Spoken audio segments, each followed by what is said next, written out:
let's get started. Ladies and gentlemen, welcome formally to Daily Power Parsha, aka DPP, January 4th, 2021. This is the first calendar year change since we've started Daily Power Parsha, all the way back in 2020. Remember 2020? What a year. So this is January 4th, 2021. This is Monday, and we're beginning a brand new book of the Torah. Not only a new year, but also a new book. This is the second book of Torah, the book of Exodus. And as the name might indicate, we're going to speak about Egypt, slavery, and ultimately Exodus. I don't want to give too much away, but involved plagues and Moses, but we'll get there soon. I'm going to share my screen with you. Let's jump in to the text of the Chumash. Where are we? There we go. Got it. All right, can you guys see that? Torah reading for Shemot? Yes? Okay. Let's do it. Today we're going to try to cover the first two readings. Oh, Daily Wisdom. I love that. It's a good book. It's a good book. That's some quality book right there. Okay. Good. Donna, you can start teaching this class now. If you got that insight, that's it. All right, let's jump in. We're going to go through all the verses and some insights and some inspiration, hopefully. Let's do this. Exodus chapter 1, verse 1. It's 1:1. That's it. It's the beginning. And these are the names of the sons of Israel, Jacob, Israel, who came to Egypt with Jacob. Each man and his household came. In other words, this is kind of like the preamble, the introduction to once again listing the 12 tribes. Yes. We're not listing all 70 people that came down. We did that in two portions ago, I believe.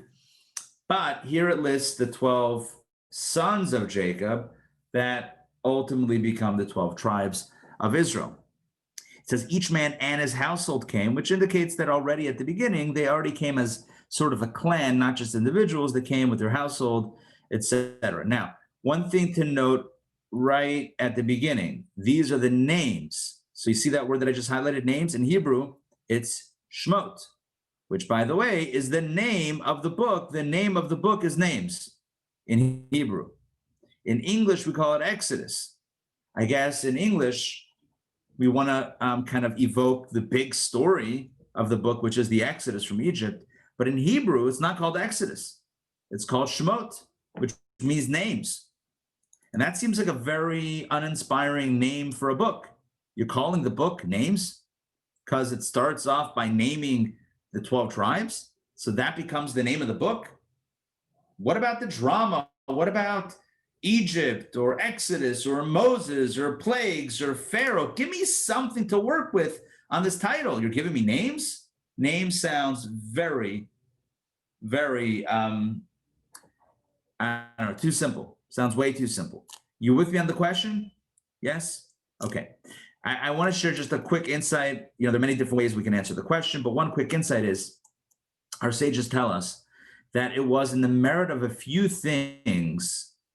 Hey, Matt, good to see you. It was in the merit of a few things that we were redeemed from Egypt. In other words, aside from the fact that God had promised that although we would go into Egypt, we would rise up out of Egypt, but on the ground, the Jewish people had certain merits to them, which helped bring about the redemption, the Exodus, ultimately hundreds of years later.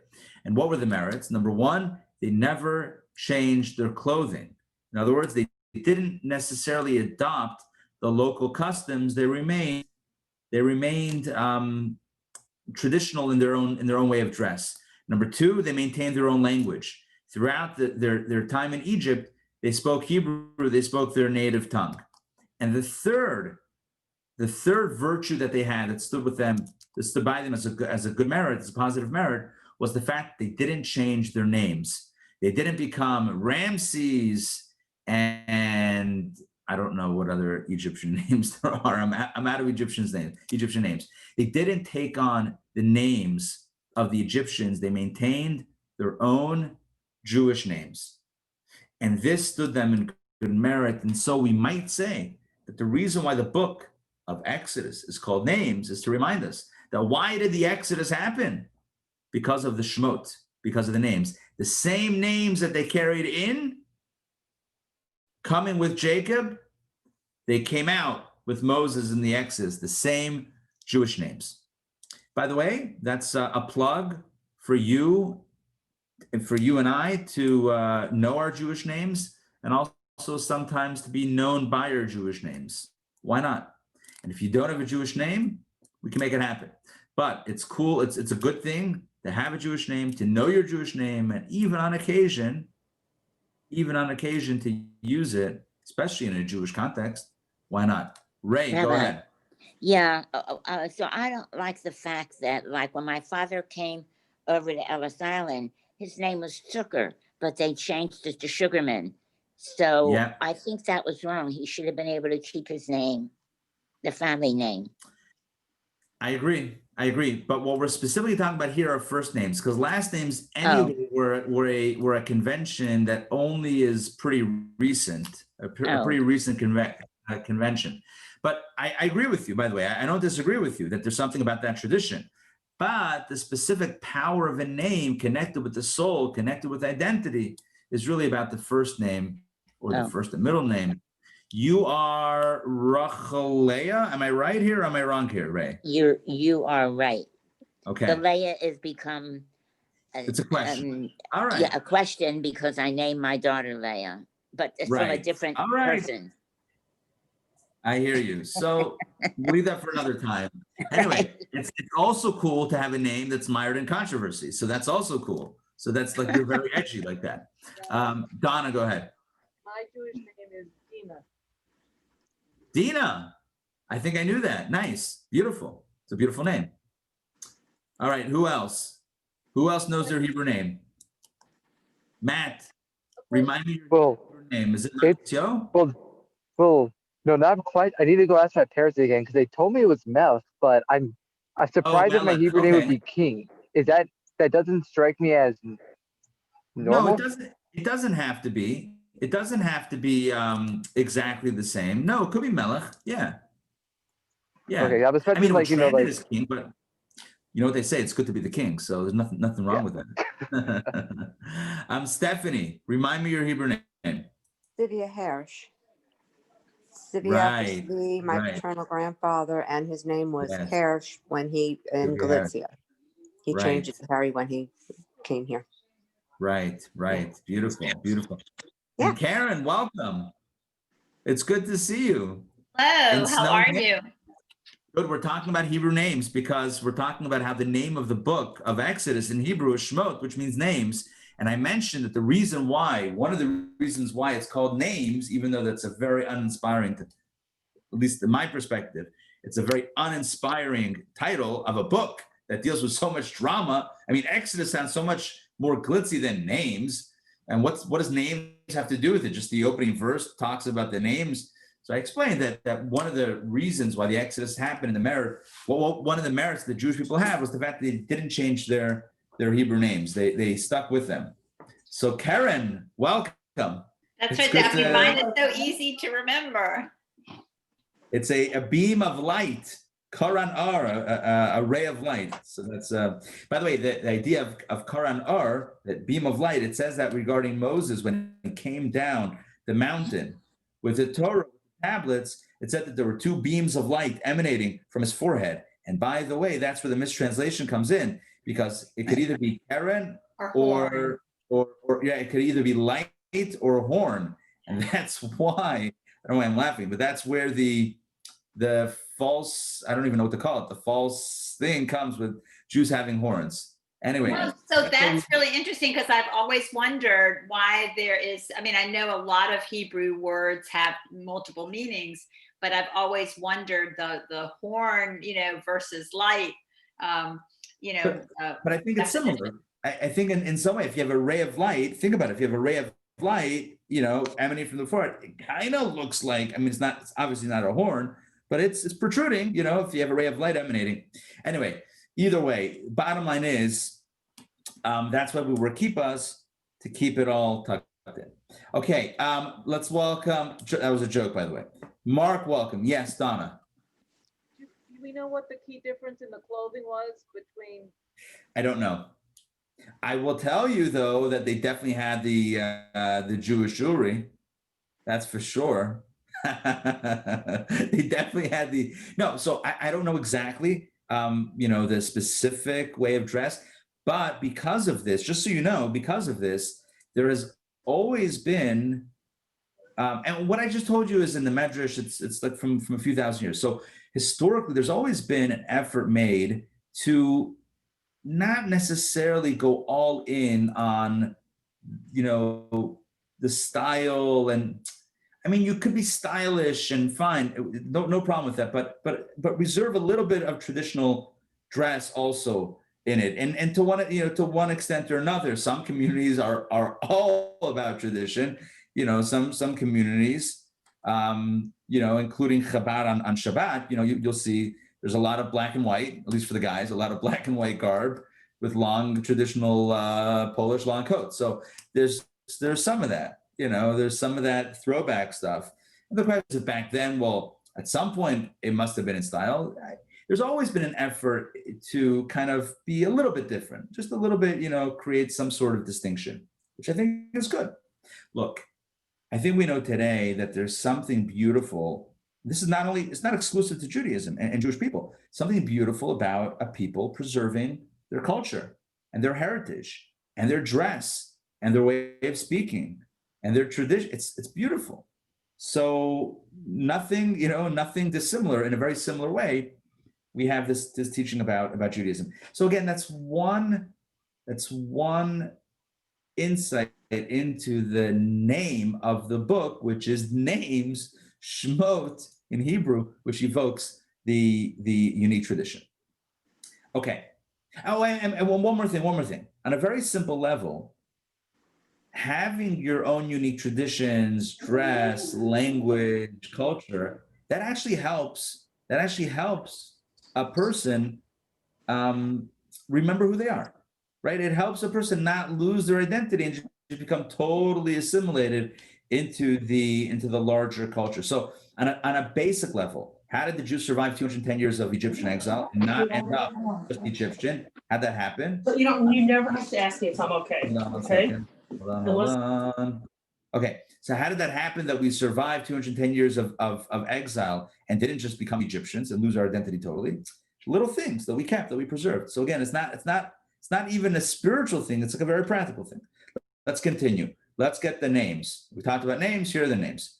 12 tribes: Reuben, Shimon, Levi, Yehuda. I'm just doing it in Hebrew. Yisachar, Zevulun, Binyamin, Dan, Naphtali, Gad, Asher. That's 11. Now, all those who descended from Jacob were 70 souls. In other words, with the grandkids and everything. And number 12, the 12th tribe, Joseph, who was already in Egypt when they moved down. All right, now let's get into it. Now, Joseph died, which we read about last week, as well as all his brothers and all that generation. So, we've talked about this in previous sessions about when does slavery start. Here you go. It happens when that initial generation, right, dies out. Let's continue. The children of Israel were fruitful and swarmed. It's an interesting word. And increased and became very, very strong. In other words, there was a lot of being fruitful and multiplying that was going on in Goshen in Egypt. And the land became filled with them. Okay, now already it's getting a little foreboding because we're talking so much about population numbers, right? And that historically has caused fear, right? Oh no, the Jews are becoming too numerous. The minority is going to become the majority. So already we can see these initial stirrings as the Torah describes the backdrop against which Egyptian slavery is going to emerge. Now it gets even more ominous. You ready? Verse 8, a new king arose over Egypt who did not know about Joseph. Now that's very ominous. So we have the Jewish people becoming numerous, strong, maybe even influential, maybe even, getting involved in the culture and maybe not sticking to being a minority. And now you have a new king who doesn't know Joseph. Now, what does it mean that there's a new king who does not know Joseph? There's two opinions in the commentaries. One says it was literally a new king who wasn't familiar with the Joseph story. And another opinion says it was the same king, the same Pharaoh, who didn't care to know about Joseph. I'll toggle Rashi. I believe Rashi states this clearly. Let's take a look. There's a controversy. Oh, look at this one. They swarmed. Talks about the population. They bore 6 children at each birth. Look at that. When the Jews would have kids, 6 kids in one shot. That's a lot of kids. I don't know what was in the water, but that's according to the commentaries, there are sages, what was going on, how they were so numerous. Let's talk about a new king and the two opinions. There is a controversy between Rav and Shmuel. In other words, there's a dispute amongst the sages as to what is going on here. One says he was really new. In other words, it was actually a new king. And the other one says his decrees were new. He wasn't actually a new pharaoh, a new king, but he acted like a new king. And what does it mean that he did not know Joseph? That means that he acted as if he did not know about Joseph, right? Ki'ilu lo yada, as if he didn't know about him, but of course he did. But if you want to persecute, then you pretend like you don't treat the other like a human, and you don't consider what they've done for you. Let's continue with verse number 9, and we get into the solution, Pharaoh's solution to quote unquote the Jewish problem. He said to his people, Pharaoh said to his people, behold, the people of the children of Israel are more numerous and stronger than we are. Now notice he is doing classic fear mongering. Now, I don't know that we have any of this type of approach up until now in the Bible, but I will say that historically we've had plenty of examples of this subsequent to Pharaoh, right? He tells his people, right, stirring fear amongst his people, sowing fear amongst the populace. Look, these people, the children of Israel, in other words, he's othering them. Number one, he's othering them, right? These others, not they're integrated, they're part of us. No. The people of the children of Israel, the others, right? So number one, you have othering. Number two, more numerous and stronger than we are. So creating fear. Let's continue. Take a look. The fear only continues in the dialogue. Get ready, says Pharaoh. Let us deal shrewdly with them. Let's be smart about this, he says to his people, lest they increase and a war befall us, and they join our enemies and wage war against us and depart from the land. So what's he saying? Listen to the scenario. He's saying what's going to happen. They're numerous and they're strong, and they're more numerous and stronger than we are, and they're no longer the minority, even though they're the other. And what's going to happen? A war, somebody's going to attack us, and and this Israelite bloc is going to join the enemy and destroy us from the inside.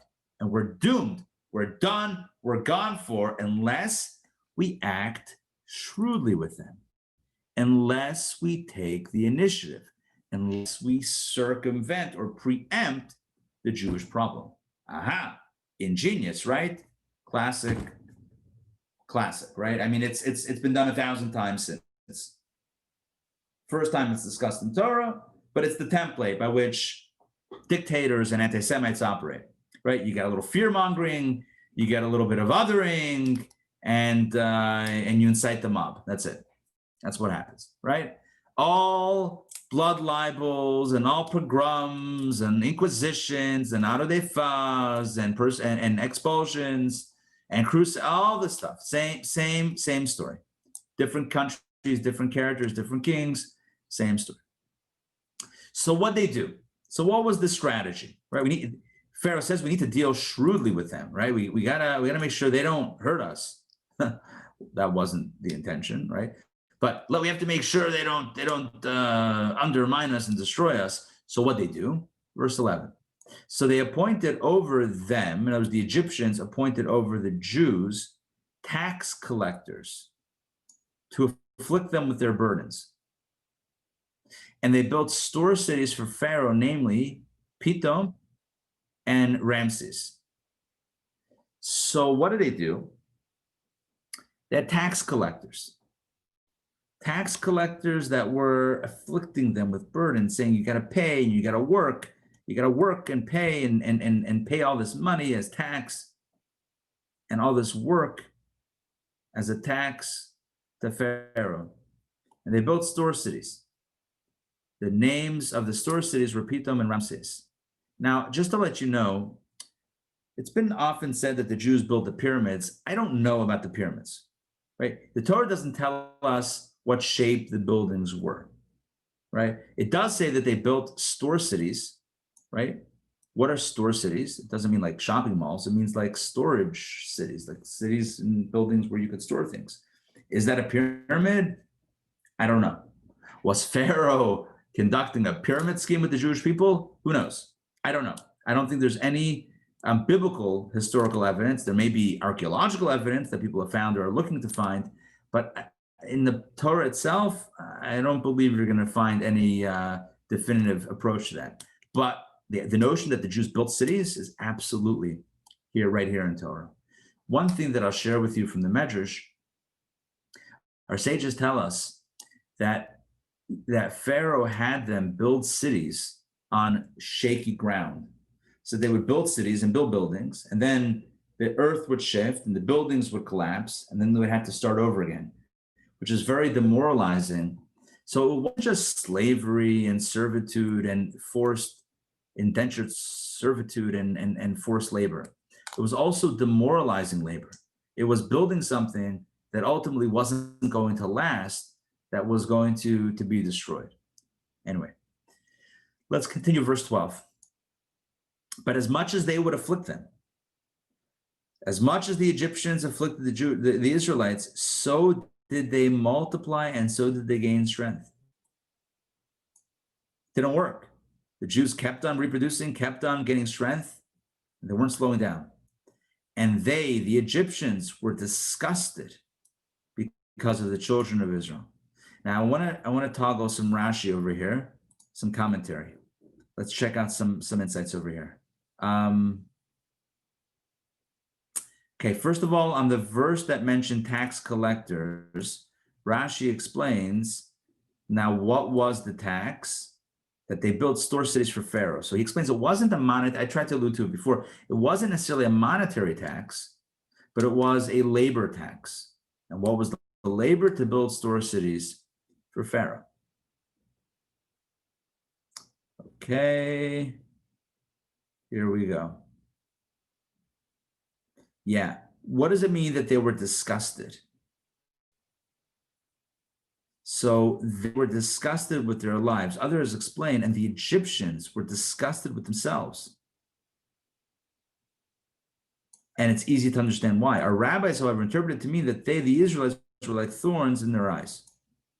I don't know the nuance of all the insight that Rashi is sharing here, but to me, what it means is that when you're paranoid, right, it's actually devastating, right?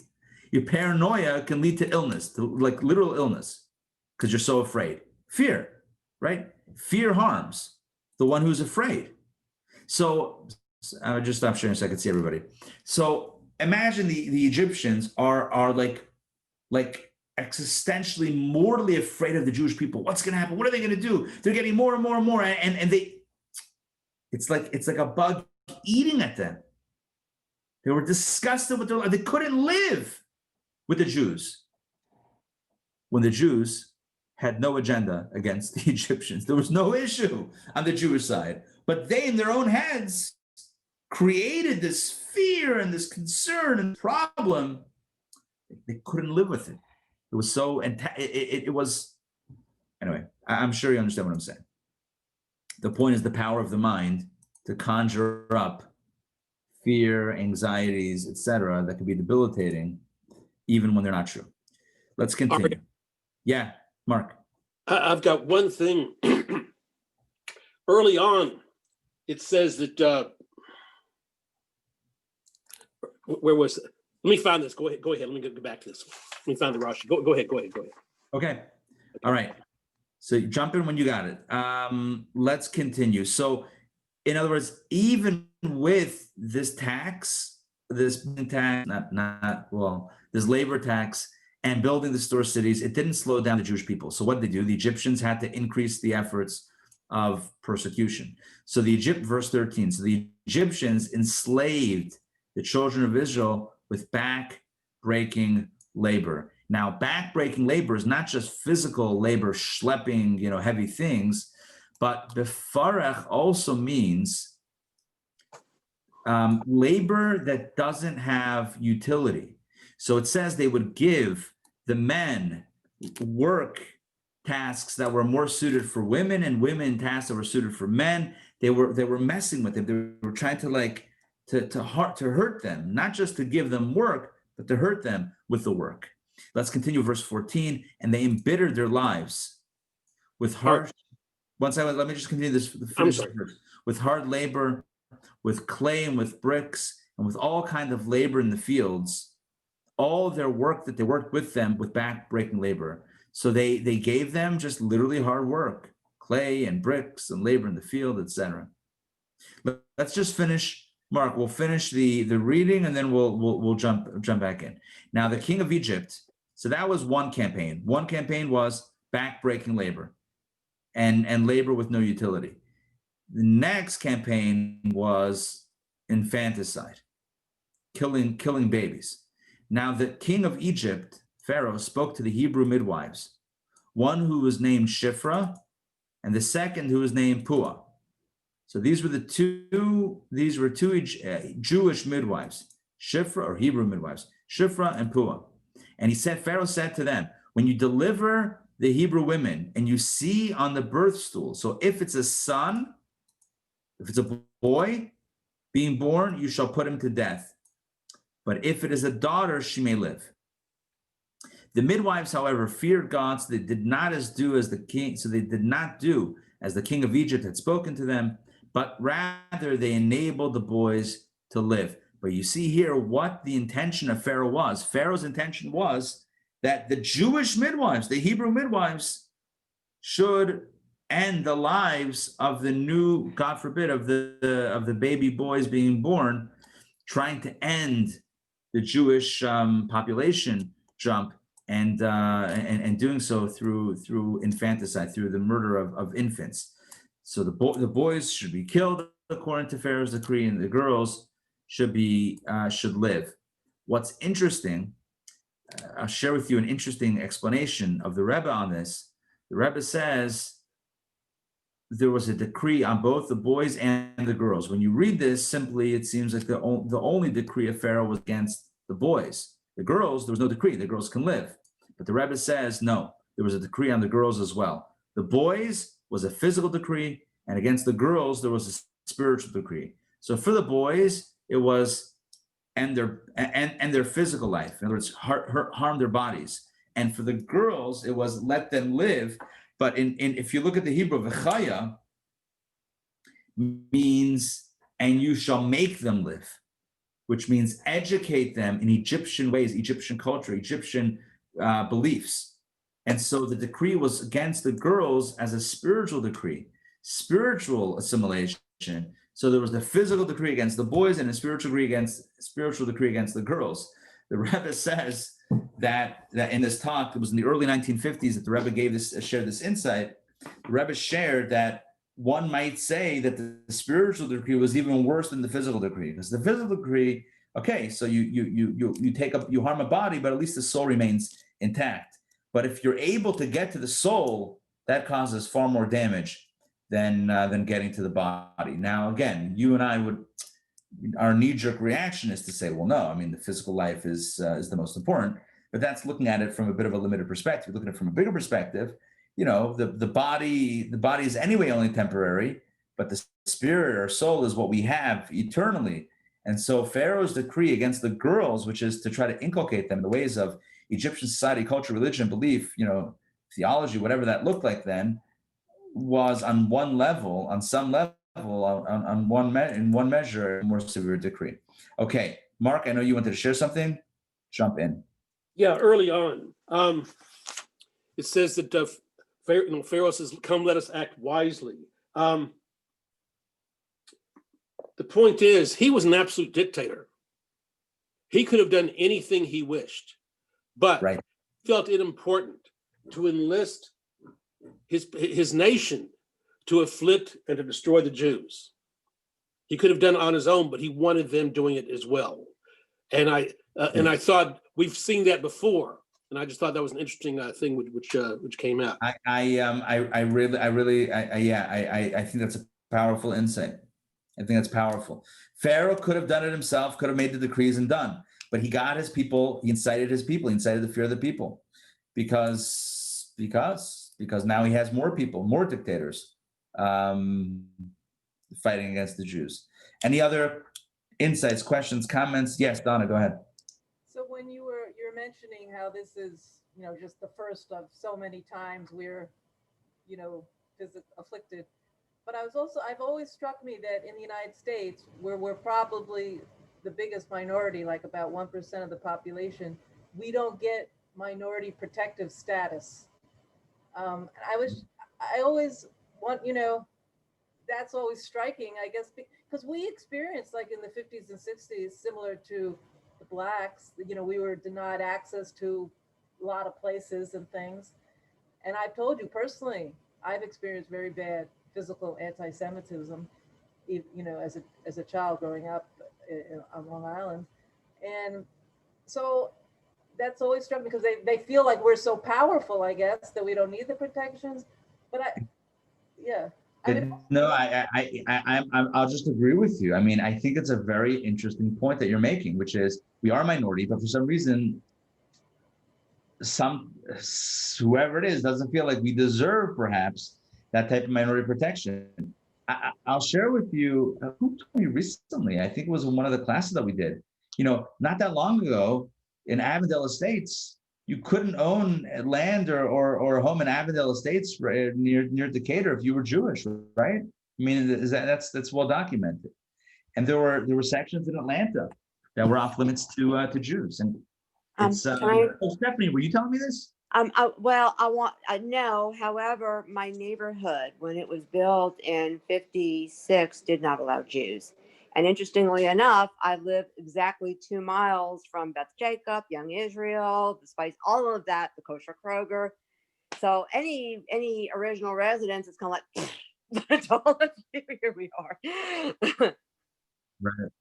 Right. Well, we've come a long way, but it's an interesting point about, it's so interesting to me how you see, just in black and white in the Torah, you see the narrative that is repeated, throughout history, and it's very destructive, very destructive. By the way, one Rashi that I wanted to share with you about the 2 midwives. So who was Shifra and Puah? Take a look at Rashi, which takes it from the Talmud. But take a look, I just shared my screen with you. Shifra was Yocheved. Yocheved was number 70, the 70th member of the family born at the border of Egypt. But Yocheved was also the mother of Moses. She was a midwife. Moses' mother, Yocheved, is Shifra. She was one of the midwives.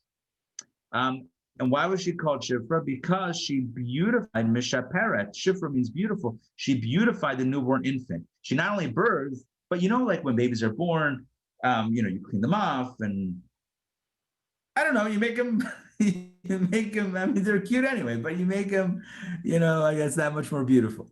She can make and what about rose? Huh? She can make the navel look like a rose. Right, exactly. And then Puah, and so that's Shifra. Shifra is Yocheved, Moses' mother, and who was Puah? Was Miriam, Moses' sister. Why was she called Puah? Because she cried and talked and cooed to the newborn infant in the manner of women who soothe the crying infant. It's not really, she wasn't crying at the crying baby. I mean, that would be silly, but that would be counterproductive. But it's kind of like speaking, I don't know. I'm not going to like give you an example because I don't know exactly what it sounds like, but it's something about, look at what Rashi says.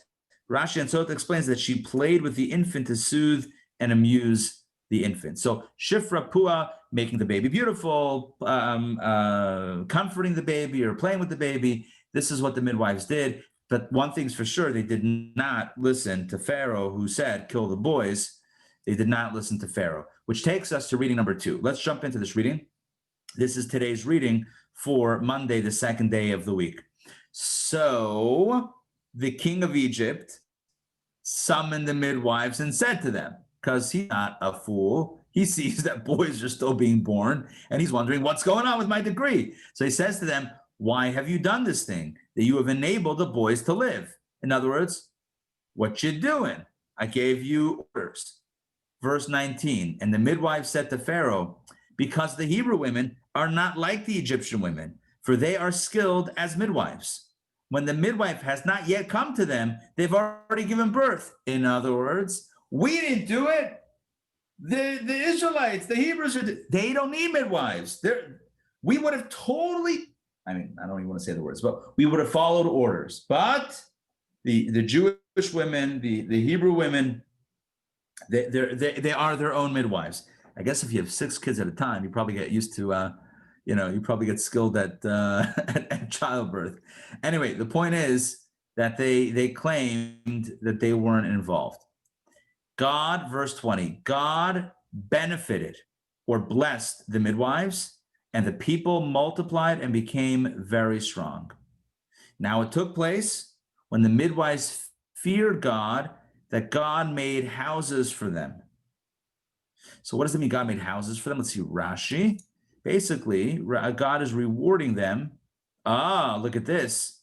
God made houses for them. That means the houses of priesthood, the Levitic family, and the royal family, which are called houses.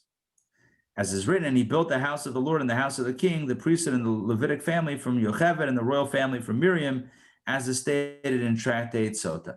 Basically, the priesthood and even the monarchy on some level came ultimately from Yocheved and Miriam. Yocheved was the mother of Moshe and Aaron.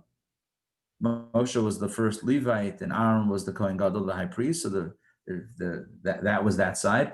And Miriam, I guess one of her descendants was, I guess, the royal family. So there you go. So that's what it means that God made houses for them, not like, literally God like made a house appear, but God gave them descendants that would build their own edifices amongst our people. I want to share with you this last verse of chapter 1 of Exodus, where Pharaoh gives a new decree. And Pharaoh commanded all his people, saying, every son who is born you shall cast into the Nile, and every daughter you shall allow to live. This is very important, because look who he commands, right? Pharaoh commanded all his people. Before, he commanded only the Jewish midwives. Now he commands all his people. And what's the commandment? Every son who is born should be cast into the Nile, which seems like every son, not just Jewish, but Egyptian or Jewish. So what's going on here? This prompts our sages to tell us to fill in some information. Take a look at Rashi. He issued all his people. He issued this decree upon the Egyptians as well. Why? Here's the backstory. On the day Moses was born, his astrologers told Pharaoh, Pharaoh's astrologers told him, today the one who will save them has been born, but we do not know whether from the Egyptians or from the Israelites. But we see that he will ultimately be smitten through water. Therefore, on that day, Pharaoh issued a decree also upon the Egyptians, as it is said, every son who is born, and it does not say who is born to the Hebrews. They did not know, however, that Moses, would ultimately suffer because of the waters of Meribah, that he would not be permitted to enter the Holy Land. Let me explain what's going on here. Basically, there was a day. I can't give you the calendar date. I don't know what day it was. It was a day. In the morning, the astrologers come to Pharaoh and say, we see in the stars that your worst nightmare is going to happen today. The savior of the Jewish people is going to be born. But in the heavens, in the stars, we're getting weird information. We can't tell if this is a Jewish kid or an Egyptian kid. Now, you know why, right? Because Moses was raised in the palace. Pharaoh's own palace as an Egyptian. So, but the astrologer said we don't have clarity in our fortune telling or whatever it is, whether this is a Jewish kid, a Hebrew, or an Egyptian. So Pharaoh says, okay, if that's the case, then on this one day, I'm issuing a decree to all of my people, every male born should be cast into the Nile. Why the Nile specifically? The river, to be drowned. Why drown in the river? Because the astrologers also said that we saw that his downfall would come through water. It's when he hit the rock instead of speaking to it to give water, and then Moses was banned from entering the land of Israel. What's the point? The Talmud says, and I mentioned this in our astrology class a few months ago, when it comes to astrology, the astrologers, they saw, but they didn't really know what they were seeing. Right? They saw something, but they couldn't really fully understand it. They saw Hebrew, Egyptian, not sure. Water, downfall, not sure. So what does Pharaoh do? All the boys into the Nile. That should be the solution. You can't necessarily alter destiny that way with vague information, but that's what he was trying to do. That was the fateful day that the decree came down on the entire populace of Egypt with regards to the boys and the Nile. Now, let me see how much longer we have for this reading. Okay, we're going to do this very quickly now. Okay, and maybe tomorrow we'll pick it up back a little bit, a few verses. We'll rewind to some of these verses for some additional insights and then continue. But I want to just read it because it's part of the second reading, and I just want to kind of read it today, and then we'll do a little bit more commentary tomorrow. A man of the house of Levi went and married a daughter of Levi. So from the same tribe, from the same, tribe. Who were these people? Amram and Yocheved. Amram, Moshe's father and mother. So he married her. But what does it mean? I'll give you a very quick insight. They had separated. They were married. Amram and Yocheved were married. They had two kids, Aaron and Miriam, right? A boy, Miriam and Aaron, a girl and a boy. And then they separated. Why did they say, and divorce? Why? Because Amram said, look, Pharaoh's decree is that the boys should be killed and the girls should be forced to assimilate. The boys should be killed. So why should I stay married and bring life into the world? And so what happened was that following the lead, he was a leader amongst the people. Following his lead, everyone went and started divorcing their wives and separating, no longer bringing kids into the world. So Miriam, the daughter, says to her father, she says to listen to how it's recorded by our sages. She says, your decree is worse than Pharaoh's, because Pharaoh's decree is only against the boys. But by separating, by divorcing your wife, mom, so you're decreeing also that girls shouldn't be born. So you're even worse. Your decree is even harsher than Pharaoh's. So upon hearing his daughter's wisdom, he went and remarried his wife. And that's what the verse is saying here. A man of the house of Levi went and married a daughter of Levi. He remarried her. He married her again. And you should know this reunion produced Moses, the third child, right? They had Miriam and Aaron. And if not for a young girl, she was young. She was 6 years old. If not for a young girl speaking up, can you imagine? So who's the hero? Who's the real hero of the story? Yeah, you guessed it. A 6-year-old girl, Miriam. Can you repeat again what the 6-year-old girl? What was her objection? What did she enlighten her father about? She said to her father, "You divorced mom because Pharaoh's decree of the boys needing to be killed, but your decree, your actions are more harsh than Pharaoh's." Because you're decreeing essentially that no girls should be born either, right? Pharaoh only decreed against the boys, but your decree, so to speak, is against the girls and the boys, right? And that's even harsher. So he says, you're right. And he went back and remarried his wife. And following that, all the Jews, because everyone followed his lead. He was a leader. So if he divorced his wife, they all divorced. Not for any other reason other than, to not procreate. And so when he remarried his wife, Yocheved, everyone followed suit. What I'm sharing with you, I believe, is right here in Rashi. He was separated, Rashi says, he was separated from her because of Pharaoh's decree and remarried her. This is what is meant of went, right? What does it mean that he went and married a daughter? He went. What does it mean he went? That he went after his daughter's advice. She said to him, your decree is harsher than Pharaoh. Whereas Pharaoh issued a decree only against the males, you issued a decree against the females as well. For none will be born. By the way, so he took her back and remarried her a second time. She too was transformed to become like a young woman physically. She was actually 130 years old, for she was born when they came to Egypt between the walls, and they stayed there for 210 years. When they left, Moses was 80 years old. If so, when she conceived him, she was 130 years old, yet scripture calls her a daughter of Levi, which means she became young and youthful again. Yeah, Rashi basically just gives us the timeline. At the time of the Exodus, Moses was 80 years old. And they were in Egypt for 210 years.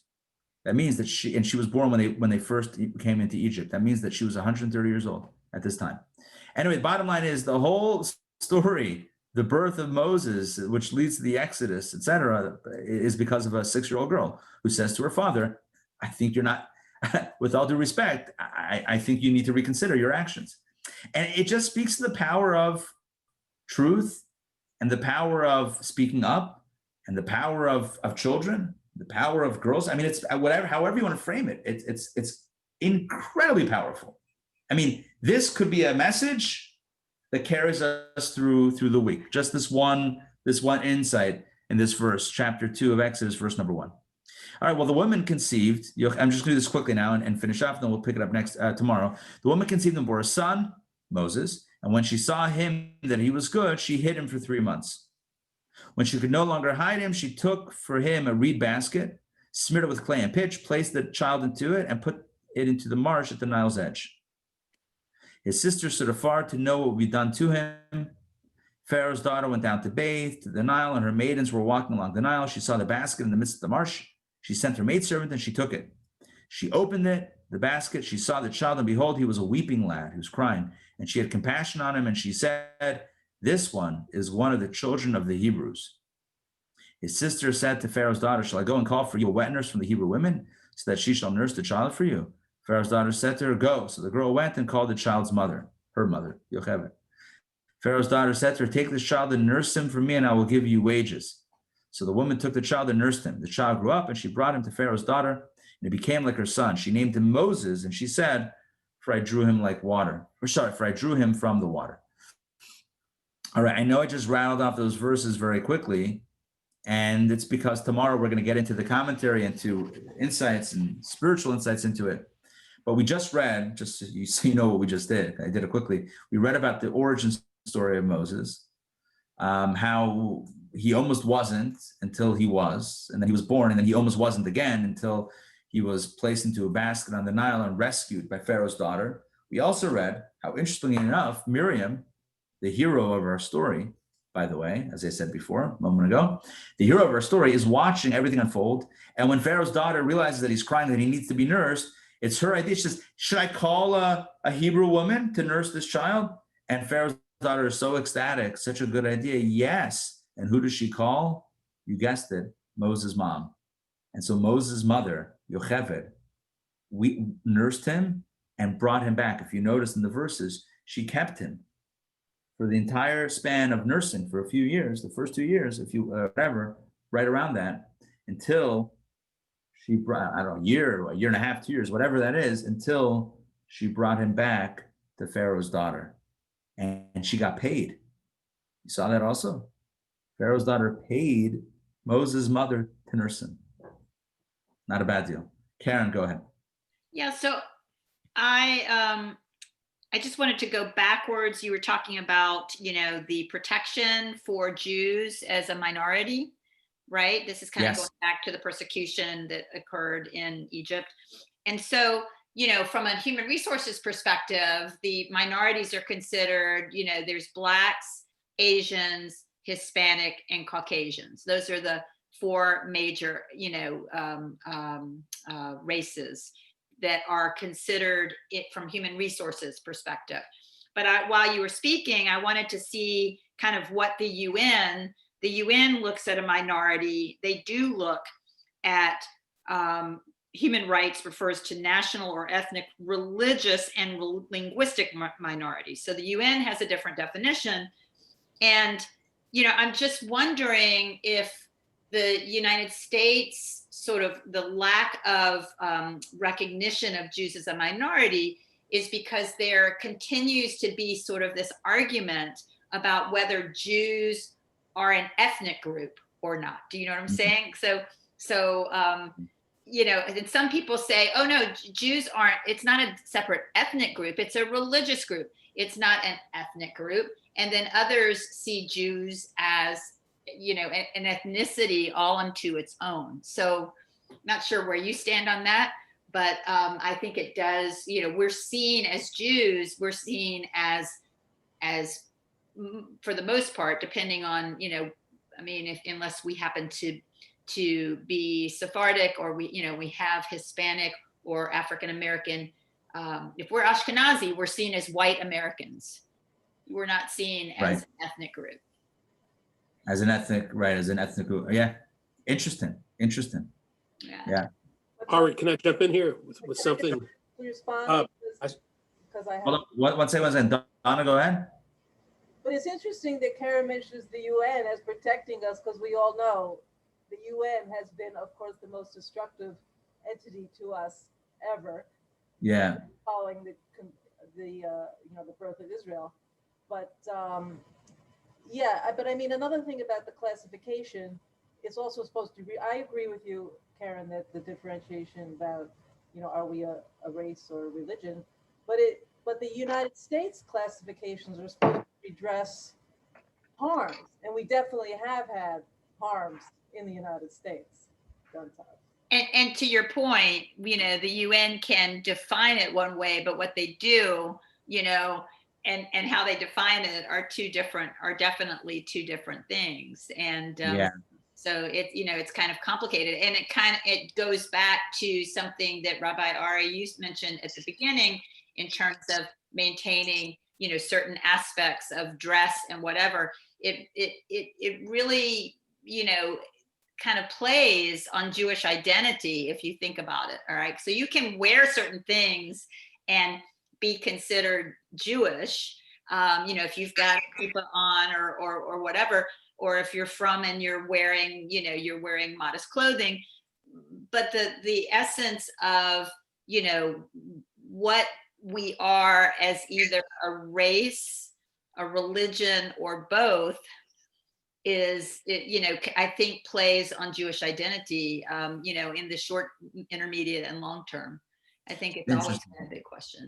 And of course, when we talk about the UN, I can't help but think about something that the great Rabbi Jonathan Sachs wrote about anti-Semitism and how the condemnation of Israel and delegitimization of Israel is just the latest mutation, if you will, of classic Jew hatred. But yeah, if you look at the UN and the number of proclamations, whatever they call them, against Israel is just, the number is staggering relative to all of the other nations. And I think I may mention to some of you about a video that we posted recently that got taken down in some countries because it contained Donna, did I tell you this? The Adam Sandler, the jewelry workshop, the last one, the Hanukkah one that we did, that we played the Adam Sandler Hanukkah song. I got a message from YouTube a few days later, and it says that, it's been taken down due to not being allowed in certain countries. What are the countries? North Korea, Syria, Iran, and Rock problem. Cuba, I want to say. Was it Cuba? I can look it up. Anyway, a few countries that did not allow the Hanukkah song. And I'm assuming it's because they have algorithms that just block Jewish content. Still need to be protected. I don't know. That was the Adam Sandler? No, the Adam Sandler? It was the Adam Sandler. We played the Adam Sandler Hanukkah song. So that was the deal. Here, hold on. I'm gonna read it to you. Copyright claim. Your video has been blocked in some countries. Cuba, Iran, North Korea, and Syria. Well, there you go. Did you see by any chance at Hanukkah the Hanukkah song done with Black children? It was like a Black rap Hanukkah song. Oh yeah, It was on I did not. It's amazing, isn't it? It's Great. Rabbi, I all gotta right. check that out. I don't think I saw it. I need to get my YouTube game kicked up in higher gear. It was really, really heartwarming. It was really nice. All right. Nice. Yeah. Mark, yeah. Yeah, back to the Parsha. I found something pretty intriguing from Rashi. This is about the wet nurse being found. Rashi says that Pharaoh, the Egyptian wet nurses didn't work for Moses. Right. It says she went around to many Egyptian women, but he would nurse with them. Now, but it says down here, this is from Shemos Rabbah. I guess that's Talmud. Sota. The Medrash. Yeah, okay. Moses would not nurse from the Egyptian women because the taste of their non-Jewish foods was evident in their milk. Wow. Look at that. Look at that. See, he wanted to only eat kosher, even when he was nursing. That's great. That's great. All right, we'll have that as the final word. All right, beautiful. Thank you for sharing that. All right, so tomorrow, what we're going to do is we're going to rewind a little bit and share a few more insights into the birth of Moses and the discovery of Moses by Pharaoh's daughter, because there's a lot to talk about on that journey. We did it very quickly. We'll get back to the basket on the Nile. By the way, what kind of basket was Moses in? You guessed it, a Moses basket. So we'll get back to, oh, nice. We'll get back to that tomorrow, and then we'll continue into reading number 3. All right, great to see you all. Oh, the plan is, for those that are local, we do plan to be back in person on Wednesday. We have a dual option. Of course, you could join online or in person. But for those that are thinking about, lunch and whatever, you can order lunch, Spicy Peach. We'll have it ready for you Wednesday at noon right here on the Beltline. All right. Have a wonderful day. Happy and great to see you, Ray and Donna and Mark and Karen and Stephanie and Matt. Great to see everybody. All right. Thank you. Thank you. Bye, everybody. Take care. Have a good day.